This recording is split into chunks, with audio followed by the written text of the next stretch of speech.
ভালোবাসার বাংলাদেশ।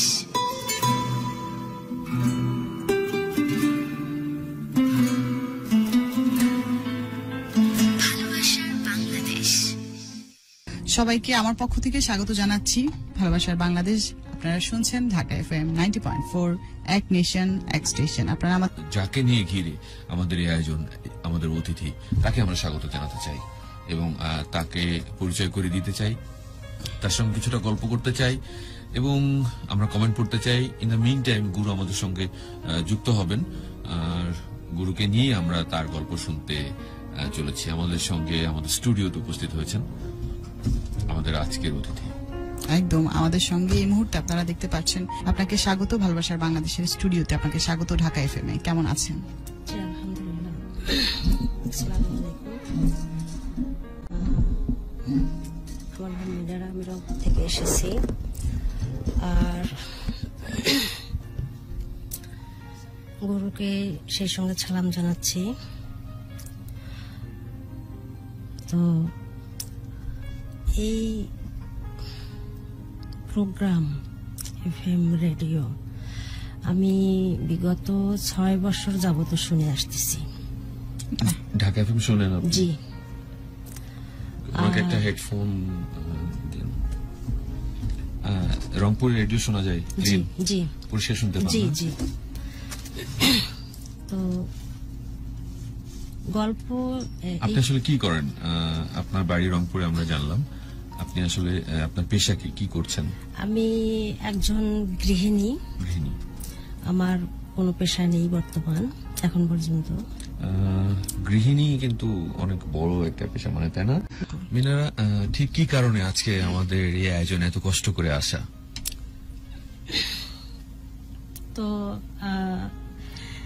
আমি তো বললাম একটু আগে যে বিগত 6 বছর আমি এই প্রোগ্রাম শুনতেছি। আমার লাইফেও এরকম কিছু গোপনীয়তা বা প্রকাশ করার মতো আছে, যেটা আমি বলার জন্য এসেছি। শুনতে শুনতে এই প্রোগ্রাম শুনতে শুনতে ভাবলাম যে আমারটাও বলা চলবে, ইনশাআল্লাহ আমারটা বললেও স্থান পাবে গল্পটা। এতটুকু আমার আত্মবিশ্বাস নিয়ে আমি এসেছি এবং যোগাযোগ করছি। তো যাই হোক, আমাকে কথা বলার সুযোগ দেয়া হয়েছে আজকে। এত বড় একটা জায়গা আমার, হয়তোবা আমি চাইলে কোনোদিনই পারতাম না এখানে না না না, এই জায়গাগুলো আসলে কিন্তু আপনাদের জন্য। আচ্ছা, তো গুরু, আমার নাম মিনারা বেগম। আমার হোম ডিস্ট্রিক্ট রংপুর, উপজেলা হচ্ছে জি রংপুর থেকে মিনারা বেগম। জি। আর আমাদের উপজেলা হচ্ছে বদরগঞ্জ থানা। স্বামীর বাড়ি বাবার বাড়ি, বর্তমান স্বামীর বাড়ি বদরগঞ্জ থানায় আর কি, আর বাবার বাড়িও বদরগঞ্জ থানা। তো রংপুরে আছি 2004 সাল থেকে, ভাড়া বাসায় থেকে বেড়াচ্ছি। তো তখন থেকে থাকতেছি একটার পর একটা বাসায়। তো আগে একটা রুম নিয়ে থাকতাম, একটা বেড ছিল আর 2টো মেয়ে বাচ্চা।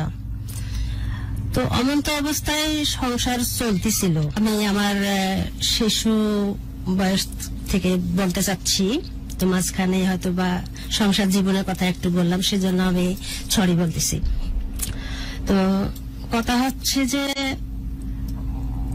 আমার জীবনে আমার বাবার যে একটা ভূমিকা বা বাবার যে একটা আদর স্নেহ, আমার বাবার আদর স্নেহ কিরকম আমার জানা নেই। আমার শৈশব থেকে এখন পর্যন্ত আমার নানার বাড়িতেই আমার সবকিছু, জন্ম শৈশব থেকে একদম কিশোরী বয়স, বিয়ে, সংসার, ওখান থেকেই সবকিছু। তো নানা মারা গেছে, হয়তোবা দেখছি খুব একটা মনে নাই, কিন্তু নানির কথা ভালো মনে আছে। আমার নানি খুব। এখানে আমি একটু জানতে চাই, বাবার কথা যেমনটি বলছিলেন, বাবা নেই কেন? মানে কি উনি? বাবার সঙ্গে আমার মায়ের সম্পর্ক বহাল ছিল না। আচ্ছা, সম্পর্কের জন্য? জি, বাবার সাথে দেখা সাক্ষাৎ ছিল না। জি। আচ্ছা। আর মায়ের নানির বাড়িতে, যে নানার বাড়িতে আমার জন্ম, বা নানি এবং মায়ের মায়ের মধ্যে যে আমি বেড়ে উঠতেছি, বড় হচ্ছি, আমার যে একটা দায়িত্ব তারা বহন করতেছিল, তো সেই সূত্রে আমার বাবার কোনো ভূমিকা ছিল না, আদৌ নাই।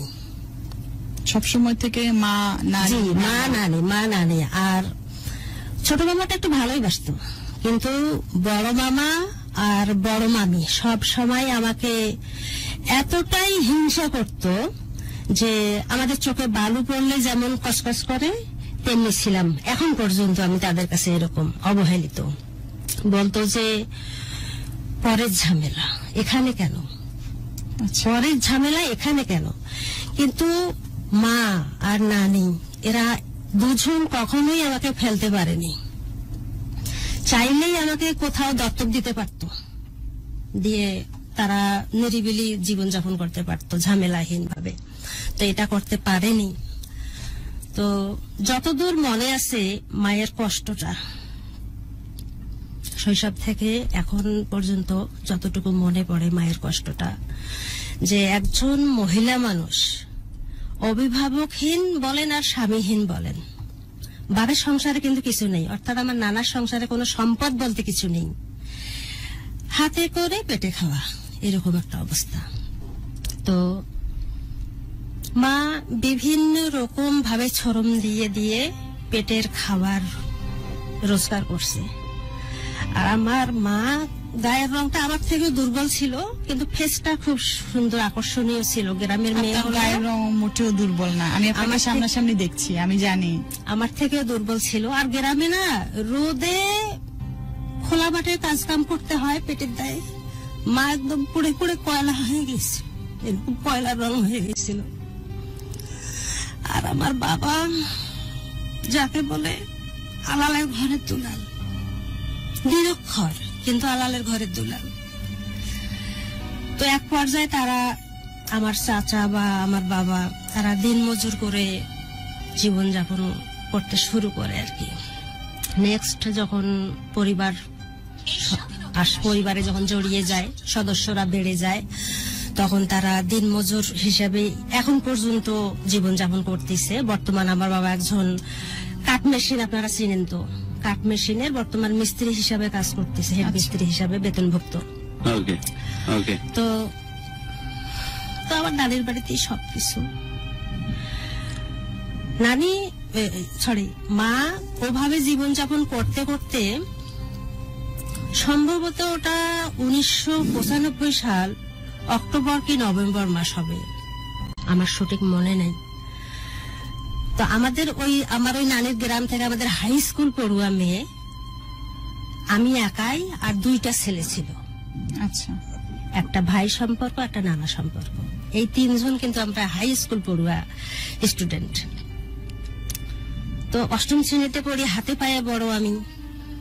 আপনি বেশ খানিক লম্বা, হাতে পায়ে বড়, কিন্তু বয়সে কত বড় তা তো আর বলতে পারবো না। ছোট্ট করে একটু বর্ণনা দিয়ে প্রিয়াঙ্কা। ছোট্ট করে আসলে কি বর্ণনা দিব, আমি উনাকে সামনাসামনি দেখতে পাচ্ছি এবং উনি বলছিলেন যে উনার গায়ের রংটা দুর্বল। আসলে কিন্তু দুর্বল না গুরু, আপনি তো এখানে নেই, স্টুডিওতে নেই, কিন্তু আপনি জানেন যে আমাদের স্টুডিওতে একটা মানুষকে কিরকম দেখা যায়। সামনাসামনি থেকে তো আমরা দেখতে পাই, এই যে এই মাইকটার জন্য দেখা যাচ্ছে না। উনার গায়ের রং বেশ উজ্জ্বল, আমার মতোই আমার কাছে মনে হচ্ছে। আচ্ছা, তার মানে তোরা হচ্ছে আমার চাইতে অনেক সবল, মানে মিনিং বিভিন্ন রকমের কথা শব্দ চয়ন শুনে অভ্যস্ত, বাট রাং দুর্বল এটা তো বোধগাল শোনা হয়নি। তাতে যেটা দাঁড়াচ্ছে যে অনেক বেশি সবল রঙের অধিকারী। আপনিও কিন্তু অনেক সবল রঙের অধিকারী। একটা ছেলে মানুষের রং যেরকম হওয়া উচিত, আপনার গায়ের রং একদম ঠিক আছে, পারফেক্ট। আপনার জুয়েল ভাইয়ের একদম পারফেক্ট গায়ের রং। কে কোথায় আছিস, ওকে কিছু খাবার দাবার নিয়ে এসে দে। আমাদের রং তখনই সবল যখন আমরা লাইটের যত কাছাকাছি আসা যায়। দেখ আমার রুমের একটা স্পেস অতখানি রেখে ঠিক লাইটের কাছাকাছি এসে দাঁড়িয়েছে, যাতে আমাকে কিছুটা সবল দেখায়। এনিওয়ে, দুর্বল রঙের মন ছিল আমাদের অতিথি। ফাইনালি 3জন মানুষ, একজন 2জনের কথা তো বললো, আর একজনই সে যে হাতে পায়ে একটু লম্বা, ক্লাস 8-এ থাকা অবস্থায়। তারপর জি গুরু, তো স্কুল যাতায়াতে আমার ভীষণ ভীষণ ডিস্টার্ব হইতাম, কেননা শুধু প্রপোজ, বিয়ে প্রেম, বিয়ে প্রেম। আর একটু করে বলে নেই, আমাদের যে অতিথি ওনার চোখ, নাক, ঠোঁট একদম কাটা কাটা, মানে মাপা, মনে হচ্ছে মেপে মেপে বানানো এরকম। উনি যথেষ্ট পরিমাণ সুন্দরী। তো ধন্যবাদ প্রিয়াঙ্কা আপু, আপনার অনেক প্রশংসা আমি শুনি প্রোগ্রামে।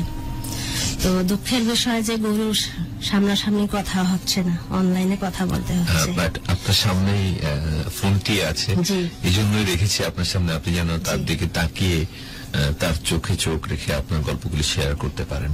একদম। ধন্যবাদ। জি জি। তো এই যখন ওইরকম ডিস্টার্ব হচ্ছিলাম, তো আমি এতটুকু এই স্টেজে বসে বলবো যে আমার জীবনের গতকাল পর্যন্ত মনে হয় একটা আমি হাবা বাবা ছিলাম, কেননা সেই গাঁও গ্রামে, সেই গ্রামে বেড়ে ওঠা, জন্ম এবং বেড়ে ওঠা।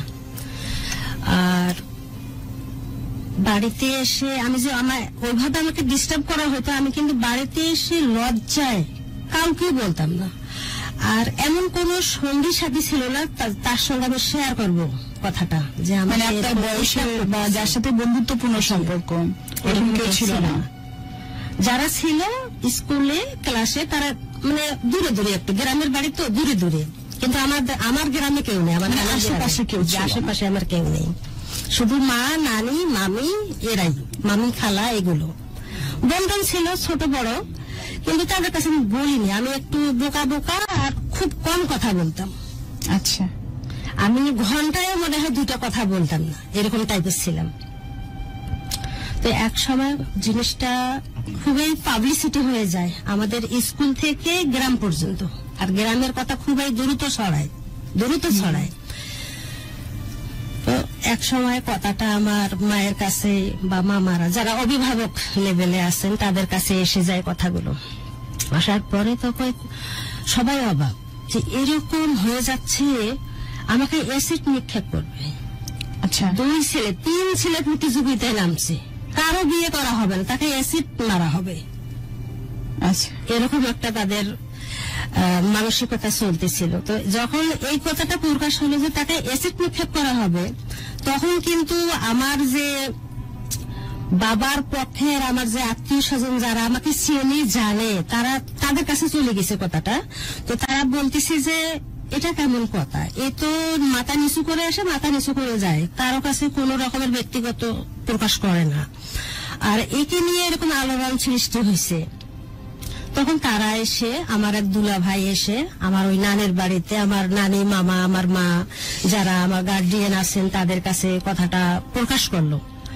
প্রকাশ করার পর বলতেছে যে পড়াশোনা আর করার দরকার নেই, মেয়ে বাচ্চা, আমরা গরিব মানুষ, এভাবে ডিস্টার্ব হলে যদি একটা কোনো ধরনের আল্লাহ না করুক দুর্ঘটনা ঘটে যায়, তখন এটা আমরা কিভাবে সমাধান করব।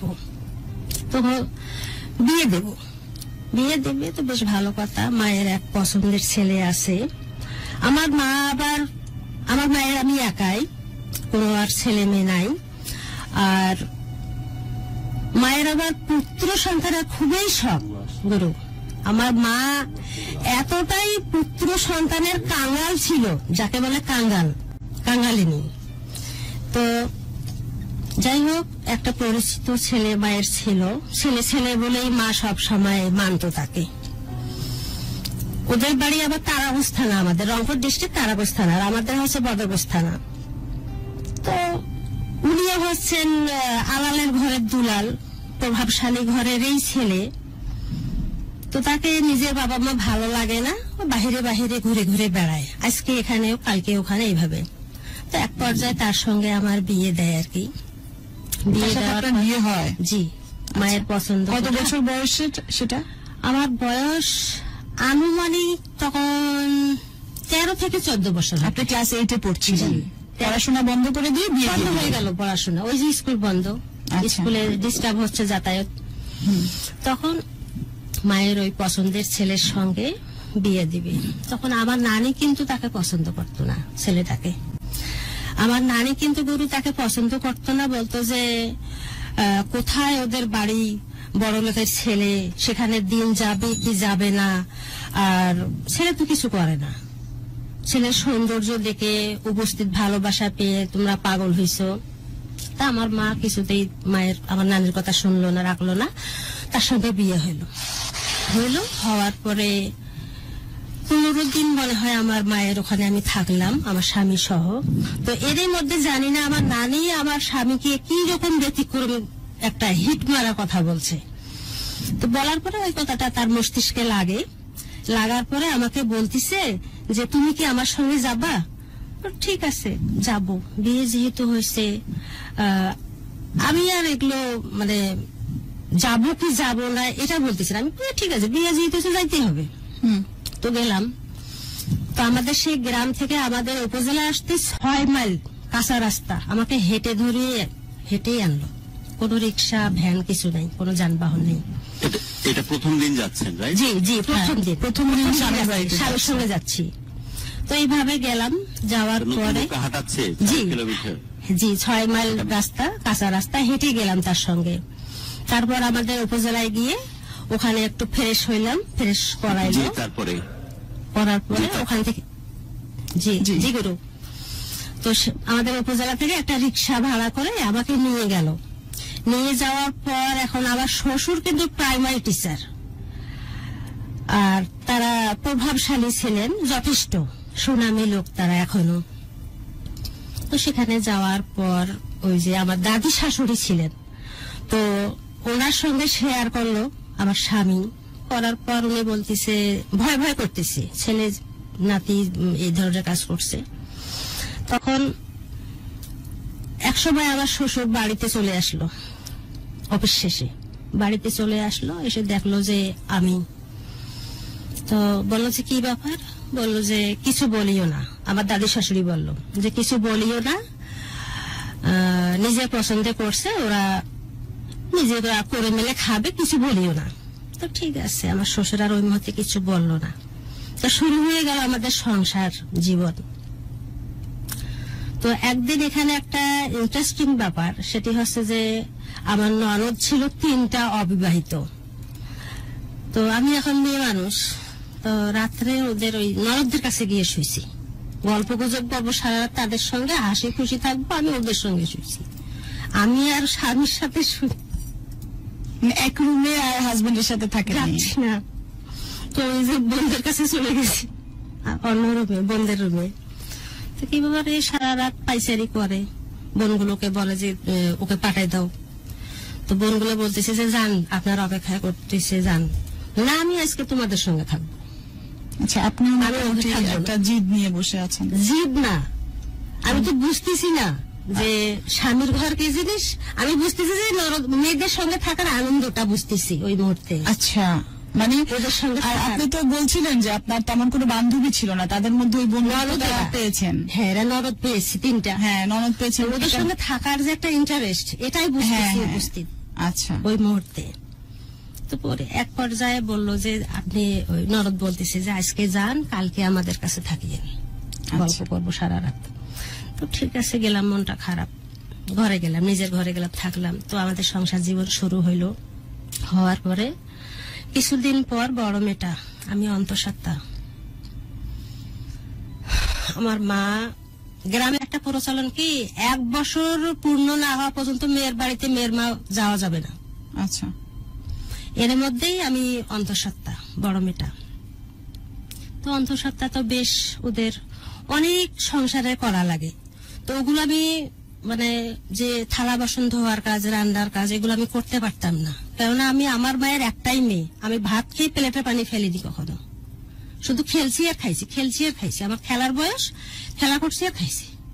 তো আমার ননদটা ভালো ছিল, বলছিল যে আপনি শুধু টিউবওয়েল চাপেন, ধুয়ে নেন, আমি মাজতে পারবেন না, পরিষ্কার করতে পারবেন না। কারণ আমি যে কম বয়সের, হাত পা চিকন, এতটাই চিকন ছিলাম আরো।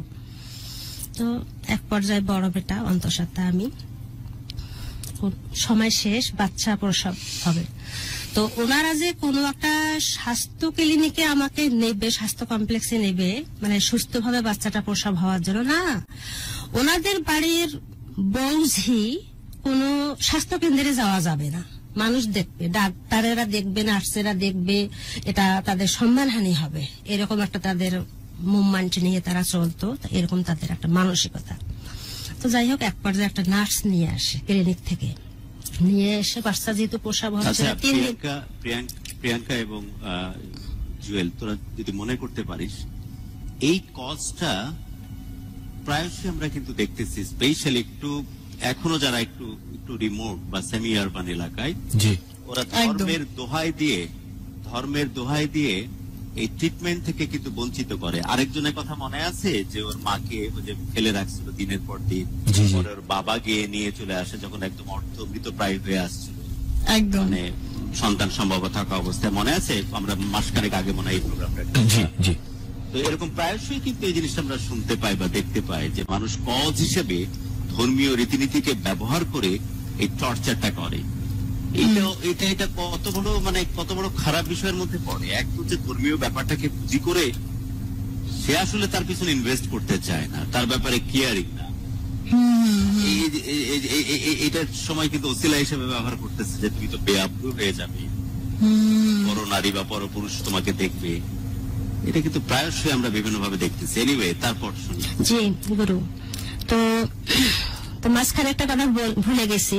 আমি যখন 8 মাসের অন্তঃসত্ত্বা, তো আমার মা আমাকে নায়র নেয় কোন রকম। আমার মা না এসে জামাইকে বলে কোন রকম সংবাদ পাঠায়, তখন তো ফোন টোন ছিল না কারোই, কোন রকম সংবাদের মাধ্যমে আমাকে নায়র নেয়। মানে বিয়ের পরে এটাই কি প্রথমবারের মতো বাড়িতে যাওয়া? জি, 8 মাস পরে? জি, 8 মাস পর ওই যে নিয়ে আসলো, আমাকে হেঁটে নিয়ে আসলো, এটাই যাচ্ছি অন্তঃসত্ত্বা আমি 8 মাসের। তো আমার শ্বশুরের অর্ডার হলো যে ওর মা একটা এতিম মানুষ, সেখানে তার নিজেরই থাকা খাওয়া নেই। আমার মা আমার নানির বাড়িতে খুবই অবহেলিত, বিশেষ করে মামা মামিগুলোর জন্য। একটা রান্নাঘর বিশিষ্ট মাটির ওয়াল রান্নাঘর বিশিষ্ট, সেখানে আমার মা জীবনযাপন করছে আর কি, কোন রকম নিজের পায়ে করে মেলে খেয়েছে আর কি। তো যা হোক, এখন 8 মাসের অন্তঃসত্ত্বা আমি নায়র যাচ্ছে, আমাকে নায়র নিচ্ছে। আর আমার শ্বশুর এভাবেই বলল ছেলেকে যে ওর মা একটা এতিম মানুষ, দিন করা দিন খাওয়া, তার নিজেরই থাকার জায়গাটা সুন্দর বা সঠিক ভাবে নেই, আর সেখানে গিয়ে তোমরা গ্যাঞ্জাম করবা না, আজকে যাবা কালকে আসবা। অর্ডার। আর এই অর্ডারটা ছেলে কিন্তু বরাবরই বহাল রাখতো, বাবার হুকুমটা, কেননা বাবার উপরে পড়ছে, বউ নিয়ে আসি। এই তখন মায়ের বাড়ি গেলাম, তো পরের দিনেই আসতেছি। মা, আমি করলা ভাজি পছন্দ করতাম, পাকা করলা।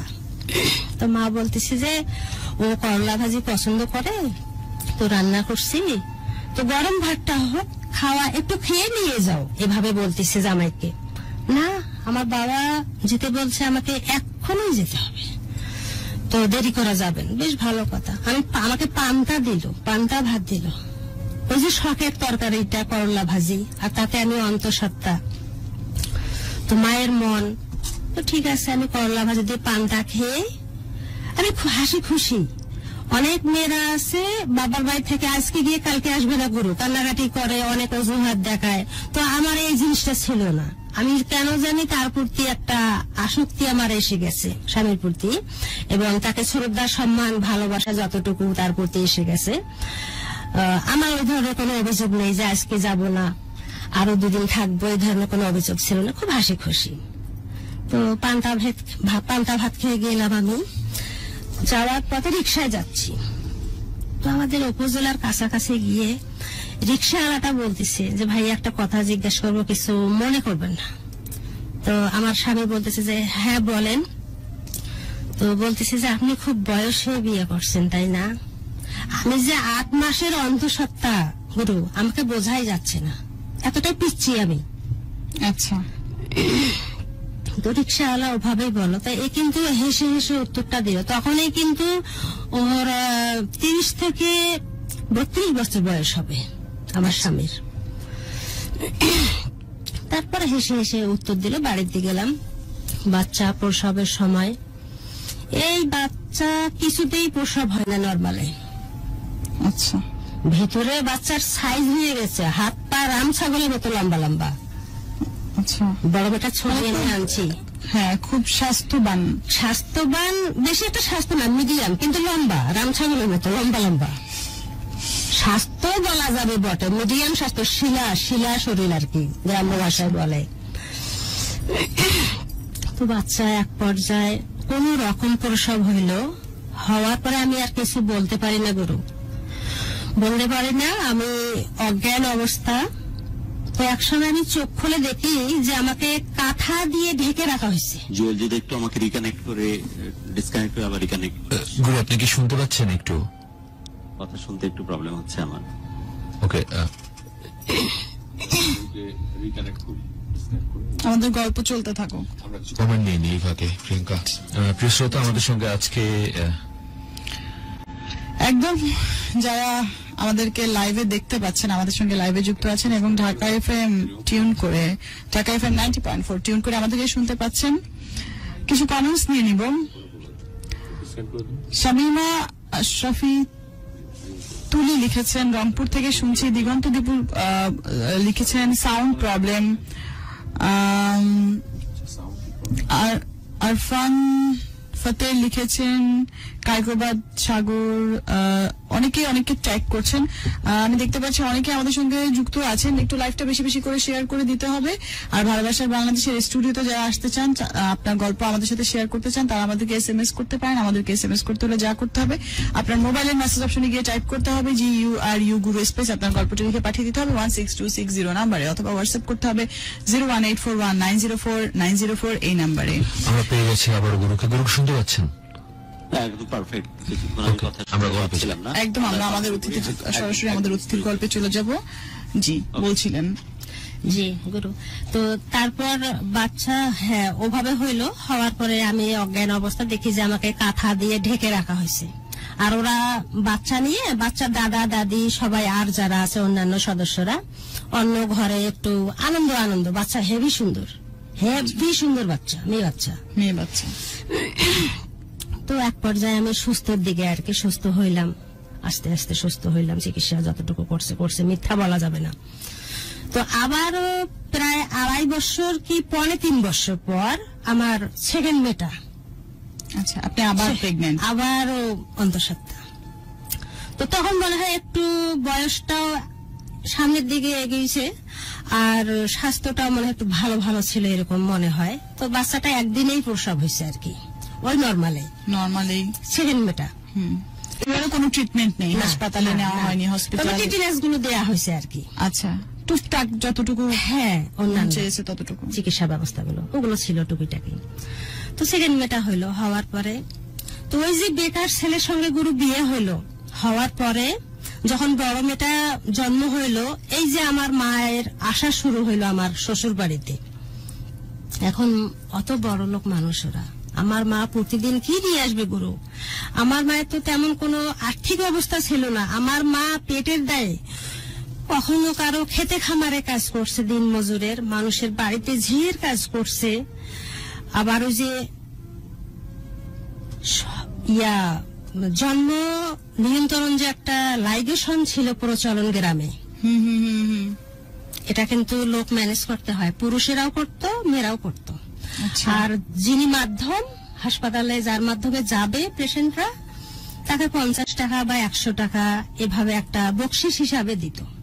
ওটাই ছিল ক্ষুধা নিবারণের একটু উপকরণ বলা যায়, মানে একটা উপার্জনের মাধ্যম। জি, উপার্জনের মাধ্যম।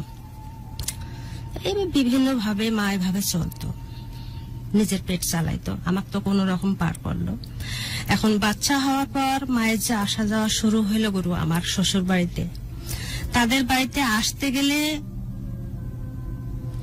যদি ট্রাক ভরা মাল সামানা কিছু নিয়ে আসে, তারপরেও গ্রাম অঞ্চলের আমি দেখছি, যেটা পেয়েছি আর কি, অন্তত ছেলের মায়ের মন পাওয়া যায় না। আচ্ছা, বাবাটা যেমনই হোক, কিন্তু অন্তত ছেলের মায়ের মনটা জয় করা যায় না। তো এইভাবে মা যাতায়াত করতে থাকে। বেকার ছেলে, 2টা বাচ্চা হয়েই গেল। আমার মা ওভাবেই নিজের জন্য গুরু কখনো ঘরে এক মুষ্টি চাল ফেলে রাখতো না, যে এখন আমি খাইলে পরে আমি কি খাবো, এটা অবশিষ্ট রাখতো না বা চিন্তা করতো না। যতটুকু সে নিজে একবেলা খেয়ে বা 2 বেলা খেয়ে যেটুকু অবশিষ্ট থাকতো সেটা আমাকেই পাস করতো আমার বাড়িতে। মানে যতটুকু ওনার পক্ষে সম্ভব হতো, যতটুকু সম্ভব ছিল, শুধু এই শোরুমের ওপর দিয়ে একটা মহিলা মানুষ, না চাকরি বাকরি, না কোনো ব্যবসা বাণিজ্য, সেই গ্রামে মনে করেন যে কামলা কৃষাণ খেটে খেটে এভাবে তখন আলাদা করে দিল আমার শ্বশুর। বড় মেয়েটা হওয়ার পরে আলাদা করে দিয়েছে যে ওর বোঝাও কেমন করে বহন করে করো। ছেলেকে বলছিল যে তুমি আলাদা খাও, যতটুকু পারি ভিতরে ভিতরে, তোমার মায়ের সম্মুখে না হোক, আড়ালে আমি তোমাকে সাপোর্ট করব। তো সেটা করেনি, কাজের সঙ্গে কথার সঙ্গে কাজের মিল ছিল না। আচ্ছা, তো আলাদা আমার মা এভাবে দেওয়া শুরু করলো। এর মধ্যে আপনার হাজবেন্ডের কি অবস্থা? তার কি কাজ কর্ম কোনো কিছুর দিকে কোনো মনোযোগ ছিল না? সে কি করবে ওই গাঁও গ্রামে? মাত্র এসএসসি পাস, 1984 না 88 সালে উনি পরীক্ষার্থী ছিলেন। আচ্ছা, মাত্র এসএসসি পাস, আর বড় লোকের ছেলে, যেমন তেমন কাজ করতে পারবে না, সম্মানে লাগবে। একাই বিয়ে করছে, আজকে দিন মজুরি নেমে গেছে। তারা এক কথায় নিজেকে সব সময় নোবেল ফ্যামিলি ম্যান, হ্যাঁ তারা সম্মানী লোক, এটা আমি স্বীকার করব। তো বর্তমান তাদের কিছু নাই। আচ্ছা, বর্তমান তাদের কিছু নেই। তো এভাবে আমার মা যাবতীয় জামাইয়ের পায়ের স্যান্ডেল থেকে সে যে সিগারেটটা খাবে গুরু, এটা পর্যন্ত আমার মা যোগান দেয়া শুরু করলো। তো এভাবেই দিতে দিতে দিতে দিতে আমাদের পাকা রোড থেকে আবার শ্বশুরবাড়ি যাইতে প্রায় 4 থেকে 5 মাইল হেঁটে যাইতে হয়, একটা রিক্সা যাওয়ার মতো রাস্তা নয়। আচ্ছা, আমার মা পরিশেষে বলল যে আমি যদি জানতাম আগে, তাহলে আমার এই একটা মেয়ে আমি এই বাতাসের রানীর দেশে বিয়ে দিতাম না। আচ্ছা, অর্থাৎ ধুধু মরুভূমি, আচ্ছা, যেখানে শুধু বাইসাইকেল আর পায়ে হাঁটা ছাড়া রিক্সারও একটা কোনো ব্যবস্থা নাই, সুব্যবস্থা নাই, এরকম রাস্তাঘাটের অবস্থা। এখন ভালো হয়েছে আর কি। আমরা এবার একটু বিরতিতে যাই। আমরা আমাদের এই আয়োজন নিয়ে রয়েছে ঢাকা FM 90.4-এ চলছে ভালোবাসার বাংলাদেশ। গুরু এতেশাম আজকে আমাদের সঙ্গে নেই, আমাদের স্টুডিওতে নেই, তবে তিনি দূর থেকে আমাদের সঙ্গে যুক্ত হয়েছেন। আমরা আজকে আমাদের অতিথিকে পেয়েছি মিনারাকে। মিনারার গল্প আমরা শুনছি। আমরা কিছু কমেন্ট নিব আর কিছু SMS ও পড়তে চাই। একই সঙ্গে হোয়াটসঅ্যাপে আমাদের বন্ধুরা যুক্ত রয়েছেন, তারা লিখছেন নানা রকমের প্রশ্ন, যারা আসতে চান তারাও লিখছেন। তো এই ফাঁকে একটু বলে দিই, যারা আমাদের এই আয়োজনে আসতে চান ঢাকা FM 90.4 এর ফ্যান পেজে লিখতে পারেন, আমাদেরকে হোয়াটসঅ্যাপে গল্পগুলি পাঠাতে পারেন। SMS এর মাধ্যমে যারা যুক্ত হয়েছেন SMS এও লিখে জানাতে পারেন আপনি আসতে চান। তবে সেক্ষেত্রে আপনার SMS এর শুরুতে টাইপ করবেন গুরু, এরপর একটা জায়গা ফাঁকা রাখবেন, স্পেস দিবেন, তারপর লিখবেন আপনার নাম, এরপর আপনার ফোন নাম্বার।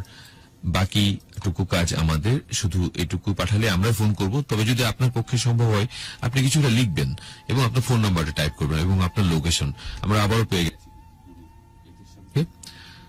গুরুকে পেয়ে গেছি। আমরা আরো একবার গুরুকে কানেক্ট করতে চাই।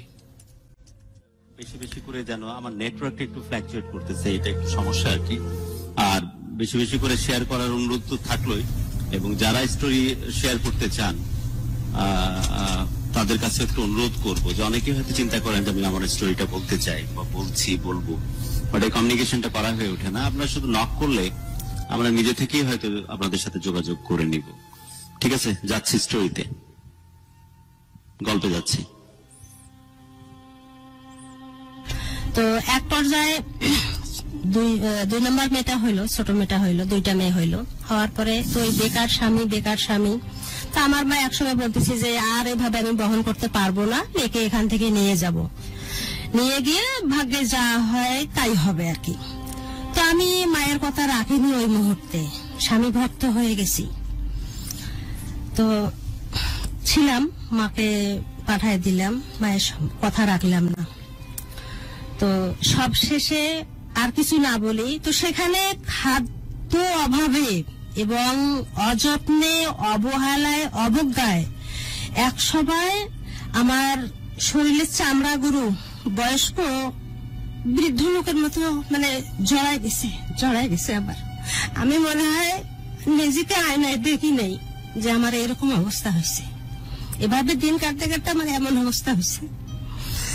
তো আমি একটা এনজিও কর্মীকে বলছিলাম যে স্যার আমাকে যদি একটা চাকরি দেন তাহলে যা, তখন মনে হয় 450 কি 500 টাকা বেতন একটা অফিস সহকারী। তা আমি তো সবে মাত্র 8ম শ্রেণী পড়ে সংসার জীবনে গেলাম, আমার তো কোনো সার্টিফিকেট নেই। তো আমি যখন রান্না আলাদা খাই, আমি যখন রান্না করি চুলায় ছন টন পাতা পুতো এগুলো দিয়ে যখন রান্না করি, তো এক পর্যায়ে দেখি যে আমার হাতে একটা কাগজের টুকরা আসে ওই ছনগুলোর সাথে পাতাগুলোর সঙ্গে গরু। তো একটু একটু তো পড়তে পারি, তো দেখতেছি কি যেন একটা গ্রাম্য নাম, সালেমা না কেমন একটা নাম। তো 2 সন্তানের জননী। তো সংসারে ওইরকম অভাব বহন করতে করতে উনি বাচ্চার মা হয়ে এসএসসি পরীক্ষা দেওয়ার পরে উনি একটা কোনো এনজিওতে জয়েন করার সুযোগ পায়, আর সেই সুবাদে তার সংসারে একটু হলেও স্বস্তি আসে বা সচ্ছলতা আসে পূর্বের তুলনায়। তো গুরু সেই পেপারটা আমি পড়লাম, পড়ার পরে আমি আমার কেন জানি মস্তিষ্কে ধাক্কা লাগলো কথাটা, তাহলে তো আমিও পারবো। আপনি শুনতে পাচ্ছেন?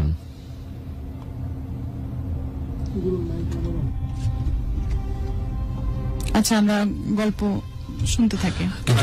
অনুপ্রেরণার কথাটা বললেন, এটা অনুপ্রেরণার একটা দারুণ জায়গা ছিল যখন আপনি পেপার কাটিং থেকে ওই সালেহা ওরকম একটা নাম একটা পড়লাম গল্পটা পেপারে ম্যাট্রিক পাস করেছে ওইভাবে, তাই তো? এই ধরনের অনেক অনুপ্রেরণাদায়ক গল্প কিন্তু আসলেই আছে। তারপর তো আমার ব্রেনটে যখন ধাক্কা লাগলো যে আমিও হয়তো বা চেষ্টা করলে পারবো, তো আমার স্বামীকে বললাম যে তোমাদের এই কাশিয়াবাড়ি আর কি, তারাগঞ্জ থানা কাশিয়াবাড়ি গ্রাম স্কুল, হাই স্কুল, তা আমাকে একটু ভর্তি করে দাও না, আমিও এসএসসি পরীক্ষাটা দিতে চাই, ম্যাট্রিক পরীক্ষাটা দিতে চাই। তো বললো যে তুমি যে ছাত্রী এটা সম্ভব নয়, আর একটা খরচাপাতি বহন করার ব্যাপার আছে, সেটা কে করবে? তখন ওই পর্যন্ত থাকার পরে বাচ্চারা বড় হলো, হওয়ার পরে সে আমাদের রংপুর কোর্টে কোন এক অ্যাডভোকেটের সহকারী হিসেবে কাজ করার একটা সুযোগ পাইল। সুযোগ পাওয়ার পর এক পর্যায়ে সে আমাদের গ্রাম, আমার শ্বশুরবাড়ি থেকে আমাদের রংপুরে কোর্টে যাতায়াত শুরু করার পর বেশ কয়েক মাস পর বলতেছি যে এভাবে তো এত দূর রাস্তা যাতায়াত করা সম্ভব নয়, আমি বাচ্চা কাচ্চা নিয়ে যাবো, শহরে নিয়ে যাবো, বউ বাচ্চা নিয়ে যাবো। তো বেশ ভালো কথা, আমার শ্বশুর যেতেই দিবে না। তো আমার শাশুড়ি বলতেছে যে ওর বউ বাচ্চা নিয়ে যাবে, ওরা যেভাবে হোক করে মেলে খাবে, তোমার আপত্তি কেন? তো আমার শ্বশুর বললো যে ও যদি যায় তোমার থালা বাসন কে পরিষ্কার করবে আর উঠান কে ঝাড়ু দেবে? ওরা তো কাজে মেনে আসছে বিষয়টা তোমাদের। জি। তো এভাবে কথাটা আমার নিজেই শোনা আমার শ্বশুরের মুখ থেকে। তারপরেও কোনো এক পর্যায়ে আমাদেরকে নিয়ে গেল, আমার স্বামী রংপুরে নিয়ে যাওয়ার পর ভাড়া বাসায় উঠলাম 2004 সালে। তো একটা রুম কোন রকম নিতে পারি, তাও সে বহন করতে পারে না। 2 মাস, 1 মাস, 3 মাস এভাবে ভাড়া দিতে পারে না। আমার মা কোন রকম লাকড়ি জোগাড় করে বিক্রি করে গাছ, ইউক্যালিপটাস গাছ চিনেন গুরু আমাদের এলাকায়? দেখতে সুন্দর লাগে, খুব অল্প সময়ের মধ্যে বড় হয়। তার ডাল পাল গুলো সংগ্রহ করে এগুলো আমাদের লাকড়ি হিসেবে বিক্রি করতো খুব অল্প পয়সায়। টাকা পয়সা খুব বেশি পাওয়া যায় না, ভীষণ ছড়ম, ওগুলো সংগ্রহ করতে গেলে অনেক ছড়ম দিতে হয়। তো এগুলো বিক্রি করে তো নিজেরও পেটের ভাতটা একটু চালাইতো, আমাদেরকে বহন করতো, আবার মানুষের কাজ কাম যা পায় যখন যেটা পায় আমার মা এভাবেই জীবন যাপন করতেছে, আর আমাদেরকে ওর মধ্য দিয়ে সহযোগিতা করতেছে। তো করতে করতে এক সময় আমাদের মধ্যে কোনো এক কারণবশত, বাচ্চারা বড় হয়ে গেল, কোনো এক কারণবশত ফাটল ধরলো। সম্পর্ক আমাদের খারাপ হচ্ছে আস্তে আস্তে, স্বামী স্ত্রীর মধ্যে সম্পর্ক যখন খারাপ হতে লাগলো, তো শেষ পর্যায়ে এমনই খারাপ হলো যে বিচ্ছেদ ছাড়া আর কোনো রাস্তা নেই। কারণটা কি? কারণটা তো বললেন না। কারণ বিভিন্ন কারণে হয়েছে, বিভিন্ন কারণে হয়েছে। আমার কিছু আপত্তি ছিল, যেগুলো আমার পছন্দ ছিল না সেগুলো তার পছন্দ ছিল, আর তার যেগুলো অপছন্দ ছিল সেগুলো কখনো আমি করিনি, সে কখনো বলতে পারবে না। হয়তো বা দুই একটা আছে, একেবারে যে আমি পরিষ্কার তা না, আমি এটা বলবো না। আরো একটা বিশাল অপরাধ আছে এখানে, যেটা বলা যাবে না, একেবারেই অভ্যন্তরীণ গুরু। তো আমার মাও এদিকে ধীরে ধীরে অসুস্থ হয়ে পড়লো। মা অসুস্থ বলতে কাটায় যেমন গুরু ঘুম ধরে, বুঝুন তো কথাটা, কাটায় যেমন ঘুম ধরে তেমনি আমার মায়ের শরীরের হাড়ে হাড়ে ঘুম ধরছে। সে আর লাস্টিং করতেছে না। জামাই তাকে দায়িত্ব বহন করা তো দূরের কথা, একটা মেয়ের জামাই হিসাবে, বরঞ্চ আমার মা আর বাঁচতেছে না। তার মানে প্রত্যেকটা হাড়ে হাড়ে তার ঘুম ধরে গেছে, সে আর লাস্টিং করবে না। তো 2011 সালে কোন এক সময় আমাদের সম্পর্কটা বিচ্ছেদ হয়ে যায়। আমার গার্জিয়ান লেভেলে, আমি একাই করিনি গুরু, মত ছিল কিন্তু গার্জিয়ান লেভেলে হয়েছে। 2011? জি, 2011 সালে। তো বড় মেয়েটা 2009 সাল থেকে ওখানেই থাকতো দাদার বাড়িতে, আর ছোট মেয়েটা আমাদের সঙ্গে ছিল। বিচ্ছেদ হওয়া পর্যন্ত আমার মায়ের কাছে জানি গেলাম, মেয়েটাকে নিয়ে গেলাম। নিয়ে যাওয়ার পর মায়ের যে ওই রান্নাঘর বিশিষ্ট, সেখানে যে আমি থাকি মায়ের সঙ্গে, আমার বাচ্চার কিন্তু অতটা পছন্দ না, ছোট মেয়েটা। তো খাওয়া দাওয়া সেরকম হয়নি, খুব স্বাভাবিক। জি, তখন সবে মাত্র 5-এ পড়ে ছোট মেয়েটা, আর খাওয়া দাওয়ার সমস্যা। তখন বাড়িতে কোনো মামা মামি নানি সুস্থ আছেন, সম্পর্ক কারো ভালো নেই, আমাদের কারোর সঙ্গে ভালো নেই, মা অসুস্থ। তো এক পর্যায়ে যেভাবে হোক মানুষের দয়া দান দক্ষিণায় যে যেমনটা বলতেছে সেখানেই গুরু মাকে নিয়ে যাচ্ছি। মা খুবই অসুস্থ, আমার মায়ের শুধু কোমর থেকে নিচ পাশে পানি নামছে, আর উপর পাশে কিচ্ছু নেই, কঙ্কাল। তো আমাদের রংপুর হাসপাতালে 2 মাস থাকলাম, পরে থাকলাম 15 দিন। থাকার পরে আমার স্বামীর সঙ্গে সম্পর্ক শেষ। তখন মা একটু সুস্থ, তখন বাচ্চাটাকে আমি পাঠাই দিলাম, কেননা অসুস্থ মাকে বহন করবো নাকি বাচ্চাকে বহন করবো। তখন বাচ্চাকে, যার বাচ্চা তার কাছে পাঠাই দিলাম, যে বাচ্চা তো মোটামুটি বড় হয়েছে, আর পারতেছি না, কমাইতে পারতেছি না। তখন মায়ের পিছনে এভাবে শ্রম দিতে দিতে করবো, মা তখন বিছানায় শয্যাশয়ী, প্রস্রাব পায়খানা সবই বিছানায়। তো মাকে নিয়ে যখন যেখানে যেমন করে বলতেছে সেখানে দৌড়াচ্ছি গুরু। ওই বাড়িটাতে, আমার নানির বাড়িতে, মামা মামি, মামাতো ভাই, বাচ্চারা, মামাতো বোন, নানি, ছোট মানু, অনেক লোক সদস্য। তো গুরু আমার মা যে এরকম একেবারেই মুমূর্ষ বিছানায়, আমাকে যে একবার না পানি কেউ এইভাবে এগিয়ে দেবে গুরু আমাকে দেয়নি। আমার নানি বলতো যে তোর পিছনে জীবনটা শেষ করছে, তোকেই করতে হবে, কি করবে? ওরা সবাই শ্রম দিয়ে দিয়ে এসে রেস্টে আছে, ঘুমাইছে, তাদেরকে ডিস্টার্ব করো না, দেখো না। আলাদা ভাবে মাকে নিয়ে সবসময় রাতটা আমার এইভাবেই যেত। তো এক পর্যায়ে একদিন গ্রামবাসী নানা বলতেছে যে আমাদের 2-4টা ছেলে থেকে লাভটা কি, ওর তো একটা মেয়ে যথেষ্ট। আমি মাকে নিয়ে চিকিৎসার জন্য যাচ্ছি, সেই মাঘ মাসে শীত, পৌষের পর মাঘ মাসে শীত। তো ওই নানাটাও ভাবে বললো, প্রশংসা করলো। তো যাই হোক, পরিশেষে 2012 সালে ফেব্রুয়ারি মার্চের শেষের দিকে মনে হয় মা মারা গেল। ডেটটা আমি লিখে রাখিনি, অলসতা বশত এবং মানসিকতার কারণে। তো মা মারা গেল। যাওয়ার পর এই যে নানি আর বড় বাবা আর বড় মামি এমন অত্যাচার আমার প্রতি শুরু করলো, সেখানে আমি যে আশ্রিতা হিসেবে থাকবো এর কোন উপায় নেই, কারণ তাদের চোখে আমি পতিতা। এবং একটা গ্রামবাসী আমার ছোট বয়সের একটা ছেলের সঙ্গে কোনো প্রয়োজনীয় যদি কথা বলি গুরু, তাও তারা মাইন্ডে নেয়, তার সঙ্গে আমার অবৈধ সম্পর্ক। আমি এভাবেই জীবনযাপন করতেছি। তো বড় মামা আর বড় মামি শৈশব বয়স থেকে যতটুকু মনে আছে, উনি মারা গেছেন অবশ্য বড় মামা। তো দূর চাই শুনতে শুনতে আমার ভেতরটা ছিদ্র ছিদ্র হয়ে গেছে। কেননা সব সবাই বলতো পরের আফজাল, পরের ঝামেলা, এখানে কেন। মা মারা যাওয়ার পরে ছোট মামিটা আবার আশ্রয়দাতা। ওই মুহূর্তে ছোট মামিটা উনি আড়ালে কি বলে বলো, গ্রামে অনেকেই অনেক কথা বলে যখন একটা সংসার জীবন মানুষের বিচ্ছেদ ঘটে, বহু রকমের কথা সহ্য করতে হয়, হজম করতে হয়। তো ছোট মামিটা আশ্রয়দাতা হিসাবে আমাকে একরকম বুকে করেই রাখলো। তারপর আমার বাবা এখনো উনি জীবিত আছে, আল্লাহ দিলে মোটামুটি উনি সুস্থ আছে। মা যে মারা গেল, সংসারটা এরকম বিচ্ছেদ হইল। পাশাপাশি আমার দাদার বাড়ি আর নানার বাড়ি গ্রাম। তো বাবা আমার ওই নানির বাড়ির রোড দিয়েই কর্মস্থলে যাতায়াত করে। তারপর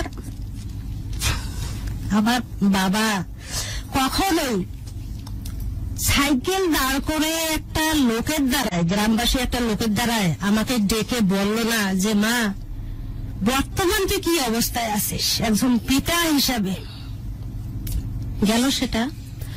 তো এর মধ্যে আমার এক ফুফু আমার সন্ধান করে যে সে কি অবস্থায় আছে, মা মারা গেল, সংসার বিচ্ছেদ হইল। তো গিয়ে দেখে আমার ওইরকম অবস্থা, দুরবস্থা। তো সেখান থেকে আমি ওনার কাছেই উঠি, আশ্রয় দাতা উনি, ওনার কাছে থাকা শুরু করলাম। থাকার পরে আমি সেলাইয়ের কাজ জানি গুরু। তো সংসারে যখন এরকম গন্ডগোল চলতেছিল, তখন আমার স্বামী কিন্তু ওই ভাড়া বাসা থেকে আমার এমব্রয়ডারি মেশিন এবং সেলাই মেশিন নিয়ে যায়। নিয়ে গিয়ে সে তো বেকার, সে তখন বিক্রি করে ওগুলো খাইছে, এক কথায় বিক্রি করে বসে বসে খাইছে আর কি। তো ফুপুর মেশিন থাকলো, আমি কোন রকম একটা মেশিন কিনলাম ফুপুর কাছে 2012 সালে। মা মারা গেল, যাওয়ার পরে 12 সালের কত মাসে যেন ভুলে গেছি। তো ফুপুর পাশে থাকতেছি, ভালোই আছি। এক পর্যায়ে ফুপুর সঙ্গে পরামর্শ করে আমি বললাম, ছড়ে মা আমাকে অসুস্থ অবস্থায় বলছিল যে মা যা হয়েছে হয়েছে, তো আমি আগে সুস্থ হইলে আমাদের পাশে হাই স্কুল, তোমাকে আমি ভর্তি করে দিয়ে, হেডমাস্টারের সঙ্গে কথা বলে ভর্তি করে দিয়ে তুমি এসএসসি পরীক্ষাটা দিলে তুমি অন্তত জীবনে কোথাও কিছু একটা করে খাইতে পারবা, আমি আগে সুস্থ হই। এটা আমার মা অসুস্থ অবস্থায় আমাকে বলছিল। ওকে, আমরা গল্পের এই পর্যায়ে একটা বিরতিতে যাচ্ছি। গুরুতে আমাদের সঙ্গে রয়েছেন, আপনি শুনছেন ঢাকা FM 90.4। একটা কমার্শিয়াল ব্রেক নিয়ে আবারও ফিরে আসবো, আমাদের এই আয়োজনের সঙ্গে থাকুন। আমরা আজকে শুনছি মিনারার গল্প। আর আমাদেরকে যদি কিছু বলতে চান, কিছু জানাতে চান, 16260 এই নাম্বারে পাঠিয়ে দিন। আর হোয়াটসঅ্যাপ নাম্বারটি দেখতে পাচ্ছেন আমাদের স্ক্রিনে। সঙ্গে থাকুন, শুনতে থাকুন। ভালোবাসার বাংলাদেশ।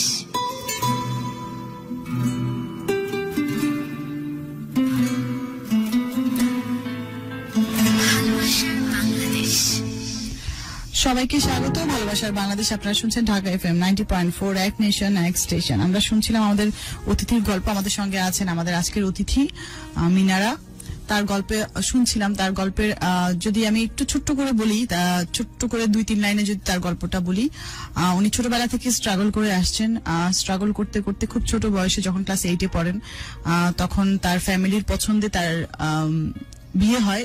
বিয়ে হওয়ার পরে ওই ফ্যামিলিতেও যেখানে বিয়ে হয় সেখানেও অনেক আপস অ্যান্ড ডাউনস এর উপর দিয়ে উনি যাচ্ছিলেন এবং 2টা কন্যা সন্তানের মা হওয়ার পরে যেহেতু স্বামী বেকার ছিলেন এবং অনেক ধরনের ঝামেলা ছিল, তো সবকিছু মিলিয়ে তার ওখানে বিবাহ বিচ্ছেদ ঘটার পরে তিনি তারপর আবারও স্ট্রাগল করছিলেন তার মা আর নানির সংসারে, মামা মামির সংসারে, এবং সেখান থেকেও আশ্রিতা হিসেবে ছিলেন।